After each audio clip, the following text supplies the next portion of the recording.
Hello বন্ধুরা, আজকে তোমাদের সাথে একটা নতুন জায়গা শেয়ার করতে যাচ্ছি। তো চলো আমাদের সাথে দেখে নেওয়া যাক কোথায় যাচ্ছি। তো এখানে অনেকবার আসা হয়েছে, যখন রেডি হচ্ছিল তখন এসেছিলাম, কিন্তু এর ভিতরে কোনোদিনও যাওয়া হয়নি। তো আজকে এখানে যাচ্ছি, তো চলো তোমাদের সাথে পুরোটা শেয়ার করব। এই রিনিউয়েবল এনার্জি মিউজিয়ামটি খোলা থাকে সকাল 11টা থেকে 7:30 পর্যন্ত। 200 টাকা পার পারসন। 3 বছরের নিচে কোনো টাকা লাগে না। কেউ যদি রোবট নিয়ে হেল্প নিতে চায় তাহলে 100 টাকা, আর কোনো স্কুল গ্রুপ এলে স্টুডেন্ট প্রতি 100 টাকা। চলো দেখে নেওয়া যাক ভেতরে আসলে কি কি আছে। করেছিলেন এখানে এন্ট্রি ফি হচ্ছে 200 টাকা। তো আমরা 200 টাকা এন্ট্রি ফি দিয়ে এখন এর ভেতরে ঢুকতে যাচ্ছি। তো এখানে হচ্ছে ব্যাগ জমা রাখতে হবে।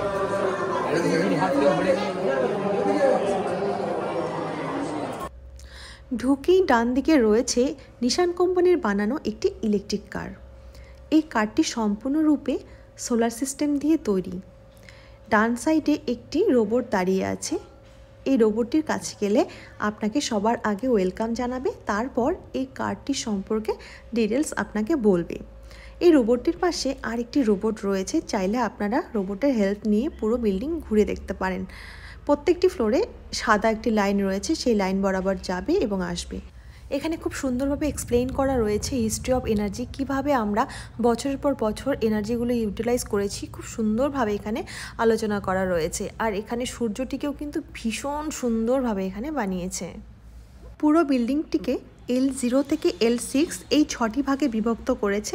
প্রত্যেকটি বিভাগে কি কি রয়েছে তার সম্পূর্ণ লিস্ট গ্রাউন্ড ফ্লোরে খুব সুন্দরভাবে দেওয়া রয়েছে। আর এখানে রয়েছে এই ডোমটির একটি মডেল, কোন ফ্লোরে কি রয়েছে এটাও সুন্দরভাবে এখানে বুঝিয়ে দেওয়া আছে। তো আপনারা এখানে দেখে তারপর ধীরে ধীরে সামনের দিকে এগোতে পারবেন। আর বিভিন্ন সায়েন্টিস্টের মূর্তি বানিয়ে রাখা হয়েছে, এগুলো দেখতে হুবহু মানুষের মতো, এত সুন্দর কাজ করেছে। এই ফ্লোরের বাকি জায়গাগুলো দেখলে সত্যি ভয় পাওয়ার মতো। আমরা মানুষেরা বছরের পর বছর নিজেদের প্রয়োজনে কিভাবে পৃথিবীর ক্ষতি করে চলেছি। উইন্ড, এয়ার, সয়েল, ওয়াটার পলিউশনের ফলে পৃথিবী আজ ধ্বংসের মুখে। পিছনে দেখো, ওয়াটার পলিউশনের ফলে মাছগুলো সব মরে আছে। এছাড়া ডিফরেস্টেশন, এক্সেসিভ পপুলেশনের ফলে পৃথিবী আজ সত্যি বিপদের মুখে। এছাড়া গ্রিনল্যান্ডের আইস কিউব গলে যাচ্ছে, যার ফলে 25-30 বছরের মধ্যে কিন্তু পৃথিবীর বিভিন্ন শহর গ্রামগুলি জলের তলায় চলে যাবে। তো বিভিন্ন যে আমাদের যে বিভিন্ন পলিউশনের ফলে যে পৃথিবী যে ধ্বংসের মুখে, তো সেই সমস্ত জিনিসগুলো কিন্তু এখানে এই টানেলগুলিতে দেখানো হচ্ছে। তো এগুলো দেখে না সত্যি কিন্তু ভয় লাগার মতো। আমরা L0-তে দেখলাম ডিফরেস্টেশন, এক্সেসিভ হিউম্যান পপুলেশনের ফলে আর্থের কতটা ক্ষতি হয়েছে। এবার আমরা L1-এ দেখব রিনিউয়েবল এনার্জি সোর্সের সাহায্যে কিভাবে আমরা অবস্থার উন্নতি করতে পারি। L1-এ যেতে যেতে বিভিন্ন পশু পাখি যেগুলো বিলুপ্ত বা বিলুপ্তির পথে সেগুলো রাখা হয়েছে। এরপর L1 থেকে L0-তে যা যা রয়েছে উপর থেকে বেশ দেখা যাচ্ছে।